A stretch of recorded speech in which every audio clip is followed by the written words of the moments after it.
District reporter فاروق احمد کی report کے مطابق گزشتہ روز ایک مشاورتی اجلاس زیر صدارت عبداللہ ستار قریشی صدر امپلائیز ایسوسی ایشن دفتر ڈپٹی کمشنر راولپنڈی ضلعی ہیڈ کوارٹر منعقد ہوا، جس میں جملہ اہلکاران دفتر ڈپٹی کمشنر و تحصیل نے کثیر تعداد میں شرکت کی۔ اجلاس میں کی اہم امور پر بحث ہوئی، جس پر معزز ممبران و اہلکاران نے اپنی رائے پیش کی۔ اس کے بعد مندرجہ ذیل امور پر متفقہ طور پر منظوری دی۔ دوران سروس و ملازمت بیوی بچوں کی فوتگی پر امداد کی رقم 50,000 کی جائے، ملازم کے 2 بچے اور بچیوں کی شادی کے موقع پر رقم 50,000 دی جائے۔ ریٹائرمنٹ کے وقت معزز ممبران اہلکار کی اعزاز میں الوداعی تقریب مالی مدد 10,000 دی جائے۔ وہ ملازم جو کسی بھی وجہ سے ویلفیئر فنڈ سے امداد لے سکا، اس کو باوقت ریٹائرمنٹ 50,000 دیا جائے۔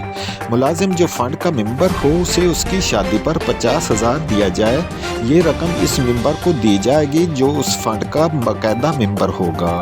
دوران اجلاس ہر معزز ممبران نے امدادی پیکیج کو سراہا اور متفقہ طور پر منظور کیا، اور مزید فیصلہ کیا کہ ویلفیئر فنڈ کا باقاعدہ آغاز 1 فروری سے شروع ہوگا۔